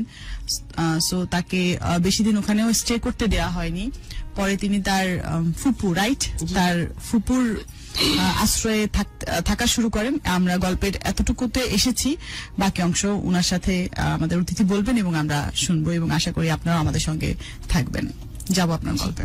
এবং আমরা অপেক্ষা করছি গুরুতে শ্যাম যুক্ত হওয়া মাত্র আবারও আমরা স্ট্রিমে আডে গুরুকে পেয়ে গেছি, আমরা গুরুকে নিয়ে আসছি। আমরা আবার নেক্সট বছরে অঙ্ক সাবজেক্টটা দিলাম, দেওয়ার পরে ইনশাআল্লাহ আমি পাশ করলাম। করার পর তো জেনারেলে কিন্তু কতবার অ্যাটেম্প নিলেন তাহলে সব মিলিয়ে 8 থেকে 9 থেকে? জি গুরু, তো বহুবার। তো চিন্তা করলাম যে একটু লজ্জা ভাব, বয়স যেহেতু বাচ্চা কাচ্চার মা, একটু লজ্জা ভাব। তো কারো কাছ থেকে সাজেশন পাইলাম যে দেখিনি। তো কষ্ট করে খেয়ে না খেয়ে আমি এইভাবে টাকাটা দিছি। টাকাটা দেওয়ার পরে দেওয়া শেষ, আমাকে অ্যাপার্টমেন্ট দিবে পল্লী উন্নয়ন বোর্ডে অফিস সহকারী হিসাবে। এই টাকাটা চাইতে গিয়ে গুরু আমাকে বলে যে তোকে একজনের সঙ্গে পরিচয় করে দেই। আমি পড়াশোনার দিকে আসে আবারও ব্যাকে গেলাম গল্পটা, যেহেতু দ্বিতীয় বিয়েটা। গুরু মাইন্ড করবেন না গুরু। না না। তো আমাকে ওনার সঙ্গে পরিচয় ঘটিয়ে দেওয়ার পরে উনি আমার পিছনে পিঁপড়ার মতো লেগে পড়ে যে ঠিক আছে, টাকা যেহেতু দিয়ে ফেলছো, করার কিছু নেই, এখন যেভাবে হোক আমি ছাড়া এই টাকা উদ্ধার কেউ করতে পারবে না। কোনো থানা পুলিশ, কোনো আইনানুগ ব্যবস্থা তোমার এই টাকা উদ্ধার করে দিতে পারবে না। আর একটা অপরাধ, সেটি হচ্ছে যে আমি দাদিটাকে বলছিলাম যে পেপার্স করে নেন, ডকুমেন্ট করে নেন। তা বলছিল যে তুই ডকুমেন্ট কি করিস, আমি আছি না, আমি তো দাদি হই, তুই নাতনি হস, তুই একটা এতিম মেয়ে, তোর টাকা আমি মার দিব না, চাকরি হবে না, টাকা দিবে না, একটা থাপড় দিয়ে আমি টাকা আদায় করব। এরকম একটা সাহসিকতা আমাকে বলছিল, আমাকে এরকম প্রলোভন দেখাইছিল। দেখার পরে ওই টাকাটা ওখানে আজ পর্যন্ত উদ্ধার হয়নি গুরু। আর এই বর্তমান যে হাজবেন্ড আমার, ওনার 60-এর ঊর্ধ্বে। মানে এটা কত সালে বিয়ে করছেন আবার দ্বিতীয় বিয়ে? বিয়েটা হইল 19-11-15। আচ্ছা, এখন হিসাব করেন এখন পর্যন্ত কয় বছর হয়েছে গুরু? 15 সালে। জি 15 সাল, 19-11, 11 মাসের 19 তারিখ। আর 1 মিনিট ওই সম্পর্কে বলি গুরু প্লিজ। আর 1 মিনিট গুরু। তো এক পর্যায়ে বিয়ে করা করে সে ফ্ল্যাশ করবে বছর 6 মাস পরে, কিন্তু আজ পর্যন্ত সে ফ্ল্যাশ করতে পারেনি গুরু আমাদেরকে। আর ইতিমধ্যে একটা বাচ্চাকে এখানে ভাই এবং বোনেরা সবাই দেখছে, বাচ্চা আজকে 3 বছর 2 মাস। তো বলে যে আমার বাচ্চা আমার মতো হলো না, তোমার মতো হলো। তো এখানে ভাড়া বাসায় সে যাতায়াত যেটুকু করে 3 মাস 6 মাস 2 মাস 1.5 মাস পর আমরা তার 6-7 মিনিট আপনার স্টোরিটা। আচ্ছা, এখনো দেয় না। এখন ওই যে আজকে মার্চের 3 তারিখ জানুয়ারি দেয় না। এখন ওই যে মার্চের 3 তারিখ তার জন্য পরীক্ষা তো হইল না, তো অটো পাস দিল 2020 সালে। তো তখন থাকি আমি ডিগ্রিতে, যেহেতু আমার নর্মাল পয়েন্ট, আর মেয়ের পয়েন্টটা 4.17 ছিল। তো মেয়েকে অনার্সে আশা করতেছি। মেয়েকে ধাপে ধাপে আমি ওর কাছ থেকে আমাকে দৈনন্দিন শুধু খাওয়া খরচটা 250 থেকে শুরু করেন, 150 থেকে শুরু করেন, 300, 350, 400, 450, 500, কখনো 600 টাকা আমাদের দৈনন্দিন খরচ দেয় না। আর এই টাকাটা দেয় 3 দিন 4 দিন পর। কোন বস্ত্র নেই এখন পর্যন্ত। আমাকে বিয়েতে নাক ফুলটা পরে দেব। এখন সে বলতেছে টাকা তো উদ্ধার হইলই না, সে তো আমাদেরকে ফেলাস করলোই না। বাচ্চা আপনি দুইজন মিলে যে পরিশ্রম করেছেন, কষ্ট করে মানুষ হয়েছে, বুঝতাম না, সেটা মেয়ের কাছ থেকে বুঝে নিতাম। কারণ মেয়ে ছিল সায়েন্সের স্টুডেন্ট, এসএসসি দিল সায়েন্স থেকে। আর আর ইন্টারমিডিয়েট দিল কমার্স থেকে। আর গত 16ই ফেব্রুয়ারি মেয়ের বিয়ে হয়ে গেল। মেয়ে আমার ইচ্ছার বিরুদ্ধে তার পছন্দের ছেলেকে বিয়ে করলো, এবং আমি আমানত আমার কাছে ছিল, তার বাবাকে ডেকে তার আমানত আমি তাকে বুঝে দিই যে আমার কাছ থেকে যদি এই ধরনের একা একা কোনো বিবাহ সিদ্ধান্ত নেয়, তখন বলবে যে মা আমার জীবন থেকে চলে গেছে ওর মা, আবার মায়ের কাছে থাকলো, বড় হলো, সে লেখাপড়া মা যেভাবে কষ্ট করে করাইলো ওই সংসারে, স্বামীর সংসারে, তো মায়ের কাছ থেকে সে এই ধরনের একটা কাজ করলো। এটা তখন সম্পূর্ণ দোষ মায়ের কাছে আসতো, ওই জন্য আমি যার আমানত তার কাছে বুঝে দিলাম। তো সেখান থেকে ছেলে পক্ষ মেয়ে পক্ষ দুই পক্ষ এখন তারা ঠিক আছে, আত্মীয়তা, আনুষ্ঠানিক ভাবে বিয়েটা দিল। শুধু আমার কোনো সেখানে কি বলবো অস্তিত্ব ছিল না, আমার কোনো অবদান ছিল না, আর প্রতিদানটাও আমি এভাবে পাইলাম সন্তানের কাছ থেকে। আমার সাথে কানেক্ট করার চেষ্টা করতেছে, ফোন দেয়, আমি ফোনটা কেটে দেই, মনটা খুবই খারাপ। আমার ইচ্ছা ছিল যে আমি অনার্স ডিগ্রি ভর্তি হব, এই ভর্তির অপেক্ষায় আছি আমরা বর্তমান, আর ওকে আমি অনার্সে ভর্তি করাবো রংপুরে কারমাইকেল কলেজ, বিএড কলেজ। ওই দরকার, ওই খাওয়া খরচ 5 দিন পর দেয়, 2.5 দিন 400-500 টাকা, সেখান থেকে আমাকে বহন। আমি কিছু করতে চাই। নাহিদ ইসলাম, আপনি আসলে কি করতে চান সেটা একটু আমাদেরকে ডিটেলসে জানাতে হবে। আমাদের হোয়াটসঅ্যাপ নাম্বার আছে 01841904904, সেখানে আপনি কল দিয়ে আসলে আমাদেরকে যদি একটু ডিটেলসে বলেন আপনি কি করতে চান, তাহলে আমরা বিষয়টা ক্লিয়ার হতে পারবো, এবং আমাদের যে অতিথি আছেন তিনিও ক্লিয়ার হতে পারবেন। আমাদের গেস্টের চাওয়াটা ছিল অনেক স্পেসিফিক, তিনি বলেছিলেন একটা জবের ব্যবস্থা যদি হয়, এবং আরো একটা ব্যাপার ওনার ছিল, এটা হচ্ছে স্বীকৃতি। 7 বছর ধরে উনি বিয়ে করেছেন, উনি একজনের স্ত্রী, কিন্তু সে স্বামী এখনো পর্যন্ত অফিসিয়ালি তাকে স্ত্রী বলে স্বীকার করে নেয়নি। এই বিষয়ে কেউ কোনো দিক দিয়ে কোনোভাবে কি তাকে একটু সাপোর্ট দিতে পারেন? তিনি কারো স্ত্রী হিসেবে বেঁচে থাকতে চান, তিনি বলতে চান উনি আমার স্বামী, ওনার কিন্তু এখন ওই ব্যাপারটি বলবার কোনো সুযোগ নেই। এবং এই যে শিশুটিকে নিয়ে তিনি এসেছেন, এই শিশুটির বাবা আসলে অফিসিয়ালি কেউ না, মানে যে তার বাবা সে এখনো পর্যন্ত তার স্ত্রীকে এবং সন্তানকে ওইভাবে স্বীকৃতি দিতে পারেনি। গুরু, আমরা আসলে এই জায়গাটাতে আসলে কি করতে পারি? আমার মনে হয় ওনার আগে একটা পরিবার প্রয়োজন, এবং এই পরিবার পেলেই হয়তো বা বাকিটা পথ চলাটা ওনার জন্য একটু সহজ হবে। আপনি কি মনে করেন? 100% এগ্রিড, 100% এগ্রিড। কারণ এটার জন্য আমি এই জিনিসটা একটু আন্ডারমাইন করে যাইনি। ইনফ্যাক্ট আমি একটু যে অন্য প্রসঙ্গে সরাসরি গেলাম, এটার পিছনে রিজন হচ্ছে যে আমি আমার ব্যাখ্যাটা দিয়ে দিই কেন আমি এই জিনিসটাকে টাচ করে যাই। আমি আসলে সেই সংসার চাই না যে সংসার শুধু স্বীকৃতির উপর ভর করে চলে। এই কারণে আমি প্রসঙ্গটাতে যাইনি। আমার কাছে এবং আমার প্রোগ্রামের থ্রুতে এবং যখনই আমরা এই কথাগুলো বলবার চেষ্টা করেছি, আমাদের কাছে একটা এবং একমাত্র পুঁজি, সেটি হচ্ছে ভালোবাসা। সেটি যখন অনুপস্থিত হয় তখন আমরা হয়তো কোনো আর কথা বলি না, তাই আমি ওটা ইচ্ছে করে টাচ করে যাইনি। বাট আসলেই তো স্বীকৃতি প্রয়োজন তার ভবিষ্যৎ বংশধরের জন্য। তার সাথে যদি ঘর নাও করে তবুও স্বীকৃতি প্রয়োজন। যে কমিটমেন্ট করেছে, যে কমিটমেন্টের ভিতর দিয়ে গেছে, তার স্বীকৃতি অবশ্যই প্রয়োজন। আই এগ্রি জুয়েল তোর সাথে। ফরহাদ ইসলাম ফারহান লিখেছেন, চাকরি দিতে চাই আমি। আপনি কি চাকরি দিবেন এবং কিভাবে হেল্প করতে পারেন এটা আমাদেরকে ডিটেলসে আমাদের হোয়াটসঅ্যাপ নাম্বার আছে সেখানে জানাতে হবে। কমিউনিকেশনটাই থাকুক, এই কমিউনিকেশনটা বেশি বেশি করে আসুক। আর আমার গেস্ট অনুরোধ করবো আমাদের টেক্সট গুলো আপনি ওভারভিউ করে আপনি চাইলে ওইভাবে আপনার মতো করে আপনি কমিউনিকেট করতে পারেন। বাট কি পজিটিভ হবে কি নেগেটিভ হবে এর রেসপন্সিবিলিটি কিন্তু একান্তই আপনার। আমরা মাধ্যমে জানি এই রেসপন্সিবিলিটি। আমি একটু আমাদের অতিথিকে জিজ্ঞেস করি, আপনার স্বামীর স্বীকৃতি পেতে আপনার আসলে কি কি প্রয়োজন এখন? প্রথম কারণ প্রয়োজন হচ্ছে যে ডকুমেন্টে থাকতে হবে, বিয়ের কাবিননামা যেটা আমরা বলি। এটা আপনার স্বামীর কাছ থেকে চেয়ে আপনি পাচ্ছেন না? পাচ্ছি না। আমি অভিযোগ করছিলাম আমাদের রংপুরে লিগ্যাল এইডে এটার জন্য, কাজের নামে এবং ওর নামে, কিন্তু যে কোনো ভাবে হোক সে আমাকে ক্লোজ করাইলো। আর মানে আপনি পরাজয় স্বীকার করেছেন?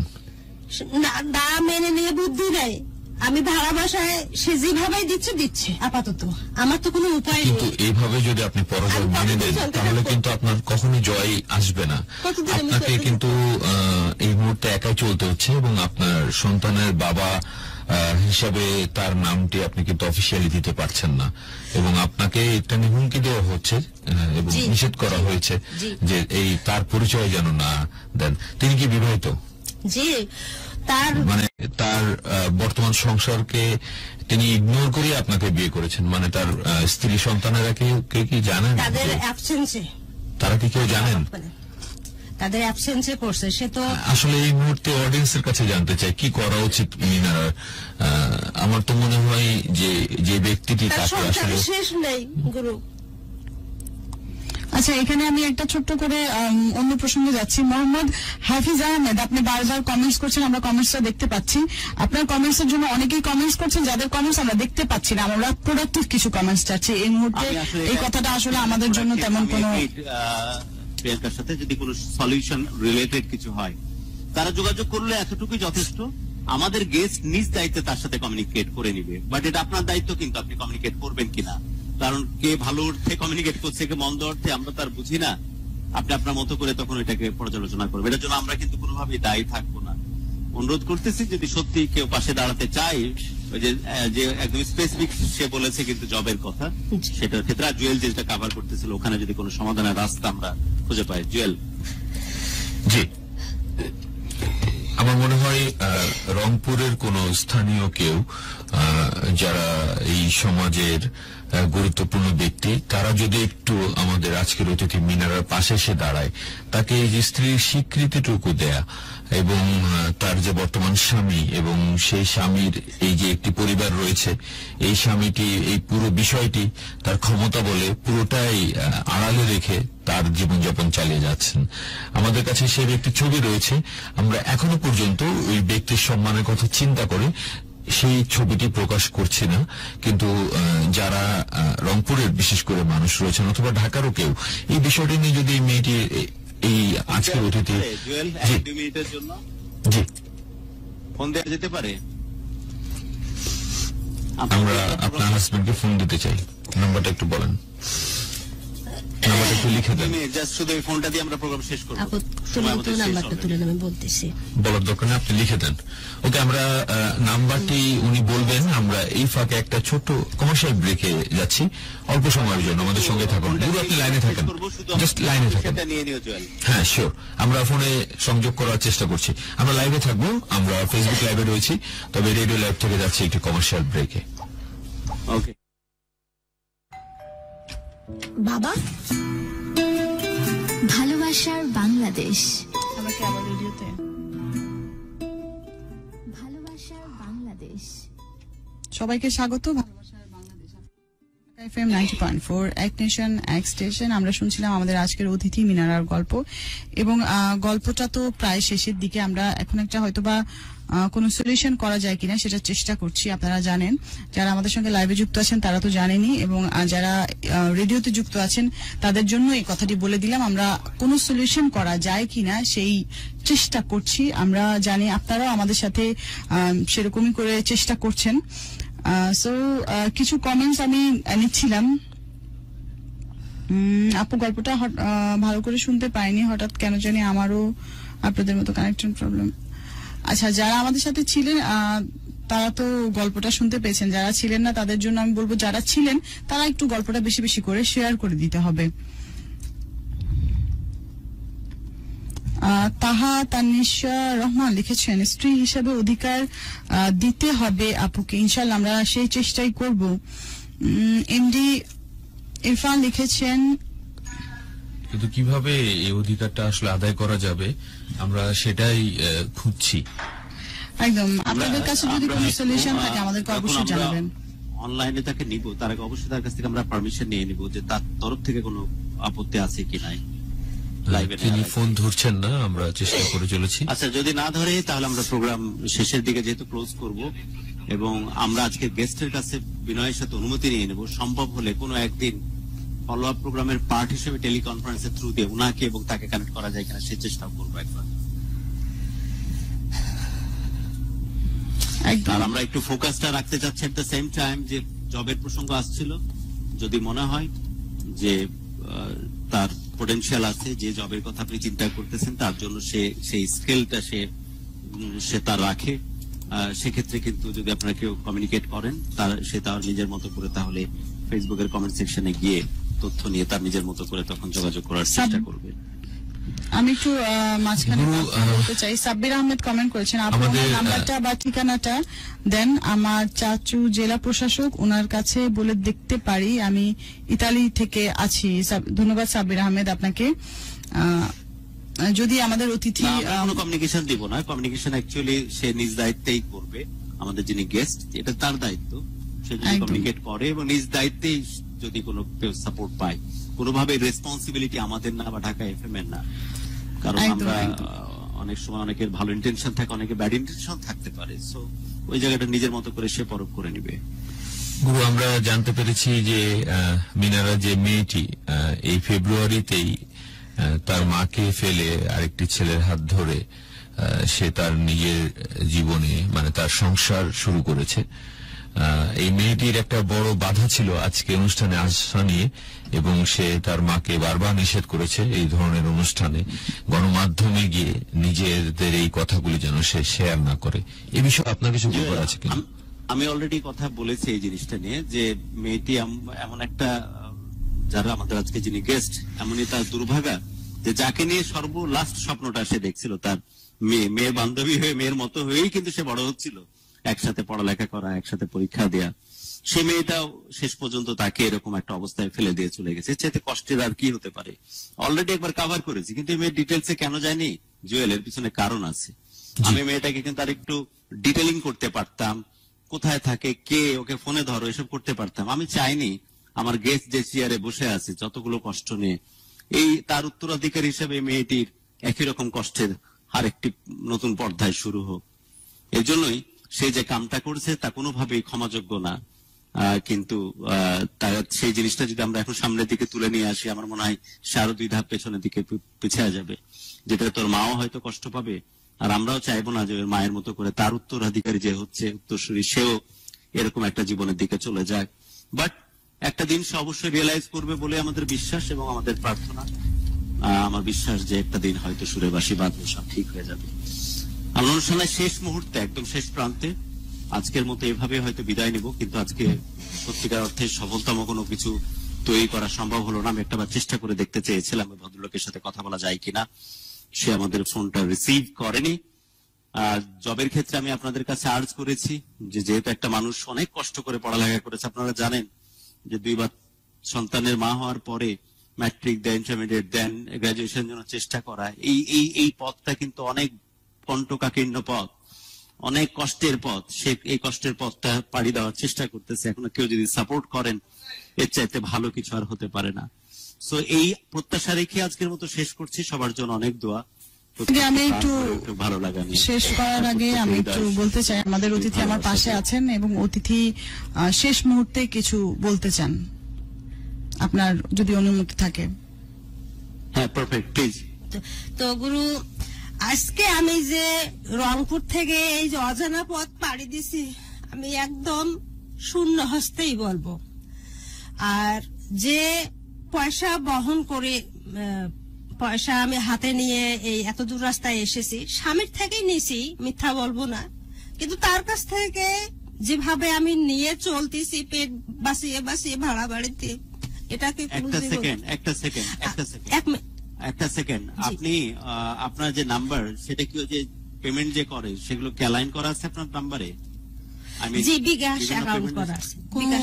বিকাশ অ্যাকাউন্ট, মোবাইল ব্যাংকিং এর নাম আমরা নিতে পারবো না, মোবাইল ব্যাংকিং এটা বলতে পারবো না। আপনার নাম, আপনার কথা বলতেছি আমি। জি জি জি, করা আছে। আমাদের যিনি গেস্ট করা আছে না, জুয়েল, অনুরোধ করতেছি নাম্বারটা আমার কাছে এখনই টেক্সট করতে। আমি অ্যাট লিস্ট আপনার কনভেন্সের একটা পার্ট এখনই পাঠিয়ে দিচ্ছি আপনার কাছে।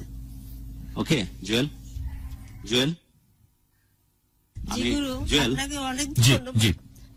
আমি ওই নাম্বারটা চাচ্ছি, আর আমি এখনই এই প্রোগ্রামে থাকা অবস্থাতে বিকাশ করে দিচ্ছি নাম্বারটাতে।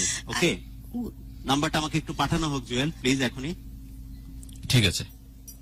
আর আমি পাঠাচ্ছি যাতে করে অ্যাট লিস্ট আপনি যে আসছেন জি আপনার স্বপ্ন পূরণ হোক আর না হোক, জি লিস্ট আপনার কনফারেন্সের একটা পার্ট যেন আমি দিতে পারি। আমি খুব গরিব মানুষ ভাই, আমার পার্ট থেকে একটা দিয়ে দিলাম। আপনি জুয়েল একটু নাম্বারটা যদি এখনই পাঠান, আমি এখনই ট্রান্সফার করে দিচ্ছি। আমরা তাহলে শেষ করে ফেলি আমাদের আজকের এই আয়োজন। আমরা অনেক ধন্যবাদ জানাই আমাদের সঙ্গে যারা ছিলেন, এবং অনেক বন্ধুদেরকে দেখতে পাচ্ছি যারা আমাদের এই বন্ধুটির পাশে এসে দাঁড়াতে চেয়েছেন। আপনাদের অনেক কমেন্ট দেখে হয়তো বা অনেকেই এই সুযোগটি নিবে, আপনাদেরকে বলবে যে তিনি মিনারা, তাকে হেল্প করুন দয়া করে, নিশ্চিত মিনারা, হলে। আমি তাহলে বিদায় নিচ্ছি।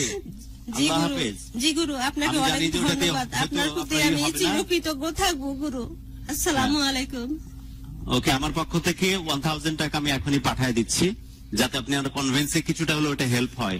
ওকে, জি আমি গুরু। বিকাশ করে দিচ্ছি। ওকে, বিকাশ নাম্বারটা আমাকে জুয়েল দিলেই সাথে সাথে বিকাশ করে আসসালামু দিচ্ছি। আলাইকুম। থ্যাংক ইউ, আর আপনার জন্য দোয়া অনেক। জি গুরু, সবার দোয়া কাছ থেকে বিদায় রাখবেন নিচ্ছি। আল্লাহ হাফেজ। আমি যেন Okay. আরো সামনে আগাইতে পারি গুরু, শিক্ষার দিক থেকে। দোয়া থাকলো।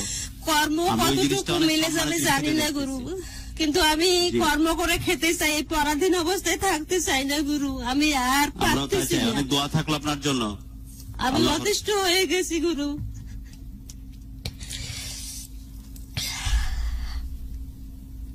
একদম আমাদের আজকের গল্পটা যারা আমাদের প্রথম থেকে শেষ পর্যন্ত আমাদের সাথে ছিলেন তারা জানেন যে গল্পটা কি পরিমাণ ইমোশনাল এবং কি পরিমাণ ঝড় বৃষ্টি রোদ এরকম একটা সিচুয়েশনের উপর দিয়ে গল্পটা যাচ্ছে। এবং এত প্রত্যন্ত এলাকা থেকে আমাদের এই অতিথিটি এসেছেন, হয়তোবা আমাদের শহুরে মানুষদের মতো করে ওইভাবে গুছিয়ে মানে তার গল্পটা সিকোয়েন্স আপোষ- অনুযায়ী গল্পটা ভাবে বলতে পারেননি, যেমনটি হয়তোবা প্রিয়াঙ্কা বলতে পারতো, যেমনটি হয়তোবা আমি বলতে পারতাম, এভাবে হয়তোবা গুছিয়ে বলতে পারেননি। আসলে পুরো জীবনটাই তার আসলে গল্প, আমরা যতটুকু বুঝতে পারছি একেবারে জন্মের পর থেকে এখন পর্যন্ত। যেমন একটু আগে আমরা শুনলাম যে তিনি যে এসেছেন তিনি জানেন না যে কিভাবে ফিরে যাবেন আসলে। তো আর সবচেয়ে বড় কথা কি জুয়েল ভাই, স্ট্রাগল, মানে প্রত্যেকটা পরতে প্রত্যেকটা পৃষ্ঠায় মনে হলো যে এমন একটা বই পড়লাম যে বইটার প্রত্যেকটা পৃষ্ঠায় শুধু স্ট্রাগলের গল্প, এবং ওই স্ট্রাগল থেকে এখনো উনি উঠতে পারছেন, এবং এই বয়সে এবং 3টা সন্তানের মা এবং 3টা কন্যা সন্তানের মা হয়ে যখন এরকম কষ্ট করছেন, আসলে আমার কাছে সবসময় মনে হয় যে ছেলে সন্তানের চেয়ে কন্যা সন্তান অনেক বেশি স্ট্রং হয়। আমার মনে হয় যে এদের এত ক্ষমতা থাকে। আসলে মেয়েদের ক্ষমতা সম্পর্কে যদি আমরা আমি একটা মেয়ে, সো আমার মনে হয় না যে এটা এক্সপ্লেইন করার কোনো বিষয় আছে। তারা যদি দুটো কন্যা সন্তানই বড় বড় এবং তারা এখন ম্যাচিওর, তারা নিজেদেরকে হ্যান্ডেল করার মতো সব ধরনের যোগ্যতা রাখে, তারা যদি তার মায়ের পাশে দাঁড়ায়, তাহলে আমার মনে হয় না যে তার মায়ের এই জীবনটা এরকম হওয়ার কথা ছিল। যেখানে যেই জিনিসটা উনি পাননি, আমাদের অতিথি মিনারা পাননি, পড়াশোনা করার যে একটা সুযোগ সেটা পাননি, অথবা নিজেকে কোনো কর্মজীবনে প্রবেশ করানোর যে সুযোগটা সেটা পাননি, কিন্তু উনার দুটো সন্তানের কিন্তু সেই অ্যাবিলিটিটা ছিল। উনি কিন্তু তার দুটো সন্তানকেই চেষ্টা করেছেন পড়াশোনা করিয়ে একটা পর্যায়ে নিয়ে যাওয়ার। তাদের জন্য কিন্তু অনেক স্ট্রাগল করেছেন। তাদেরও উচিত ছিল এই সময়টাতে তার মায়ের পাশে থাকা। পাশে থাকলে আপনার বড় মেয়েটা তো বিবাহিতা না? জি তার সাথে আপনার যোগাযোগ আছে? না, কোনোভাবে যোগাযোগ নেই? ও যখন চায় তখন কথা হয়, সেটা 1 বছর পরে হোক আর 2 বছর পরে হোক। আপনার বড় মেয়ের তো হাজবেন্ড আছে, তার সাথে কি আপনার কথা না হয়? না না, কখনো কথা হয়নি? তার কি সন্তান আছে? যে বাচ্চা, একটা ছেলে বাচ্চা, তো সে কি, 4.5 বছরের। আপনি কি আপনার নাতিকে দেখেছেন কখনো? দেখছি, একবার দেখছি, 2বার দেখছি, কোলে করে আদর করেছেন কখনো? 2বার দেখছি। 2বারই? জি ওদের কথা মনে পড়লে তো কিছু করার নেই নাকি? সে যখন যোগাযোগ করে তখনই যোগাযোগ হয়, জি। আপনি নিজে কি যোগাযোগ করতে পারেন? আমি করি না, ইচ্ছা করে। কেন করেন না? কেননা ওই বড় মেয়ের বিয়ে হয়েছে, ছেলে জানতো যে মেয়ের বাবা মায়ের সম্পর্ক বিচ্ছেদ, কিন্তু বিয়ের পরে কেন বলবে? সে জানতো যে বাবা মায়ের সম্পর্ক বিচ্ছেদ হয়েছে, 2 জন 2 প্রান্তে 2 রকম ভাবে জীবনযাপন করতেছে। তো জেনে শুনে বিয়ে করে কেন মেয়েকে বলবে যে আঙ্কেলটাকে, অর্থাৎ আমার এই যে দ্বিতীয় সংসার, ইনিকে? ওর মন্তব্য এটাই বুঝাচ্ছিল যে গোবর তো বুঝেন, গরুর গোবর, সেই রকম আমি একটা দাসত্ব করব তাদের সংসারে গিয়ে, সেভাবে আমি জীবনযাপন করব, এরকম একটা মানে আপনার মেয়ের জামাই এটা জামাই, চাইছে। সেরকম একটা তাদের চাওয়া। দুঃখজনক। তা আমি শাশুড়ি তো তো- মায়ের তো মতো। আমি তো মেয়েকে বিয়ে দিয়ে তো এই ধরনের কাজ করিনি। আমার এই দুর্ঘটনা হোক আর আমার সৌভাগ্যই হোক, এটা যেটাই হওয়ার হোক। পরে যেটাই হোক, আমার এই ঘটনা হওয়ার পরে আমার মেয়ের বিয়ে হয়েছে বা মেয়েকে বিয়ে করলো। কিন্তু তারপরে কেন ওই কথা বলবে যে আঙ্কেলটাকে শহরে তারা কেমন জায়গায় থাকে না জানি, কোনো ঝুপড়িতে থাকে, কোনো বস্তিতে থাকে বা কোনো পতিতালয়ে থাকে, এরকম মন্তব্য তাদের সঙ্গে। এই যে তাদের মন্তব্য এবং তারা ফ্ল্যাশ করে কথাগুলো, আচ্ছা, এই যে সেখানে আমি কিভাবে বারবার তাদের আপনাকে সঙ্গে আমি নিয়ে বারবার যোগাযোগ অনেকে করব? অনেক সময় অনেক ধরনের মন্তব্য করছে, আপনার কি মনে হয় যে এখানে আপনার কোথাও কোনো দোষ অথবা কোনো কমতি ছিল কখনো কোনোদিন? হয়তোবা ছিল কি ছিল সেই বোঝার কমতি? ভুল, শিক্ষার অভাব, কর্মহীন, তারপরে পিতামাতার পক্ষ থেকে কোনো শক্ত গার্জিয়ান নেই, একটা বড় না ভাই, গাইডলাইন নেই। আসলে উনি যে কথাটা বলতে চাচ্ছে জুয়েল ভাই, সেটা হচ্ছে যে গাইডলাইন নেই। গাইডলাইনটা। উনাকে যে সঠিক ওয়েটা দেখাবে, গাইডলাইনটা দিবে, এরকম কেউ ছিল না। ওনার স্ট্রাগলটা উনি নিজেই করেছেন। যখন যেটা তার মস্তিষ্কে তাকে হিট করেছে যে হ্যাঁ এটা হয়তো বা এই মুহূর্তে করা উচিত বা এটা এই পর্যায়ে আমার করা উচিত, উনি সেটাই ট্রাই করেছেন ওনার জায়গা থেকে। আর এই যে আপনার বর্তমান যে স্বামী, যার স্বীকৃতি আপনি এখনো পাচ্ছেন না, জি। এত কিছু হয়ে যাওয়ার পরেও তাকে বিয়ে করার যে ঘটনাটা আপনি বললেন, সেটা অত্যন্ত অন্যরকম লেগেছে আমাদের কাছে। মানে অ্যাটলিস্ট এই দুনিয়াতে এখন এই সময়ে এসে এভাবে কেন বিয়ে করেন আপনি তো আপনার তখনও তো আপনার এই মেয়েটি অনেক বড়, যখন জি। যে মেয়েটি আপনাকে ছেড়ে চলে গেছে, গেল। হ্যাঁ, এই মেয়েটিও তো তখন অনেক বড় ছিল, তবু তো এই ছোট্ট করে মেয়েটিকে একটা নিয়ে কথা- আপনি কেন এই ঝুঁকিটা নিলেন ছোট্ট আরেকজনের করে সাথে? একটা কথা বলি, হুম। তো না আছে পায়ের নিচে মাটি, না আছে মাথার উপরে ছাদ, আমি কি করবো? মনে হলো যে এটা হয়তো বা একটা আশ্রয় হতে পারে, জি। একটা গাইডলাইন হতে পারে। ভাবলাম যে বয়স্ক মানুষ হয়তো বা প্রতারণা করবেন, তাকে অন্ধের মতো বিশ্বাস করলেন। তার সাথে পরিচয় হয়েছিল একটি চাকরি পাওয়ার জি সূত্র ধরে। জি জি জি। আচ্ছা, উনি কি বলেছিলেন আপনাকে চাকরি দিবেন? এখনো বলে দেব, আমি ছাড়া কেউ তোমাকে কর্মে অ্যাটেন্ড করাইতে পারবে না। এই 7 বছর ধরে উনি এটাই এখনো বলছেন। করাইতেছে। আচ্ছা, এবং আপনি প্রতিনিয়ত সেটাই বিশ্বাস করে চলেছেন। আশা করে আছি। আসলে আপনার কিছু কিন্তু করানো নেই। কি আপনি করবো? যে আমার তো হাই হ্যালো নাই কোথাও, বাবা নেই, খালু নাই। আমি একা একা লড়াই করা। 8 সালে ভোটার হইলাম, 20 সালে ইন্টারমিডিয়েট কমপ্লিট করলাম, 13 সাল থেকে 20 সাল পর্যন্ত ভোটার আইডি আর জন্ম সনদ আর হচ্ছে সার্টিফিকেট এসএসসি বয়সটা আলাদা। এখন ওটা সংশোধন করার জন্য দিছি আমি। সার্টিফিকেট বয়সটা, জন্ম নিবন্ধনের বয়সটা ঠিক আছে, ভোটার আইডির বয়সটা ওই আনুমানিক ভোট লেখার সময় দেয়া হয়েছে। তখন তো জানতাম না যে আমাকে বাধ্যতামূলক আমার এই ধরনের কাজ করতে হবে, পড়াশোনা করতে হবে, বা আমার একটা মানে আমার অন্তরটা জেগে উঠবে আর কি, শিক্ষার দিকে আমার একটা আগ্রহ জন্ম নেবে, এটা তো তখন জানতাম না। আসলে কথা বললে কথা বাড়তেই থাকবে। আমরা অনেকক্ষণ আগে অনুষ্ঠানের আসলে যে কথা বলবো। লিমিটেড সময় থাকে, সেই লিমিটেড সময় অনেক অনেক কথা। আগেই ক্রস করে এসেছি, পার করে এসেছি। আমাদের অনুষ্ঠান তো শেষ করতেই হবে, বাড়ি ফিরে যেতেই হবে দিন শেষে, যত যাই হোক। তো আশা করি যে তো আমাদের আপু, অতিথি, আর একটা কথা তো গুরুকে বলাই হলো না, আমার পরনে যে বোরখাটা আজকে 2.5 বছর যাবত আমাকে কেউ ওইটা দান করছে। আমাদের অতিথিকে যারা হেল্প করতে চান তারা আসলে ডিটেলসে একটু যোগাযোগ করে নেবেন। এবং আমি আমাদের অতিথি যিনি আছেন মিনারা, তাকেও বলছি যে আপনার যদি মনে হয় যে আপনি কারোর সাথে যোগাযোগ করবেন, কারোর কাছ থেকে কোনো হেল্প নেবেন, তাহলে সেটা নিজ দায়িত্বে নিতে হবে। এটার জন্য ঢাকা FM 90.4 কোনোভাবে এটার সাথে সম্পৃক্ততা নেই। এবং আপনি যদি কোনো এই কারো হেল্প নিতে গিয়ে কোনো প্রবলেমের সম্মুখীন হন, তাহলে আমরা এবং ঢাকা FM কোনোভাবেই দায়ী থাকবে না। এই বলে আজকের এই ভালোবাসার বাংলাদেশ থেকে বিদায় নিচ্ছি। আগামী পর্বে আপনাদের সাথে আবারও দেখা হবে। সে পর্যন্ত ভালো থাকুন, সুস্থ থাকুন এবং পজিটিভ মেন্টালিটি রাখুন। আল্লাহ হাফেজ।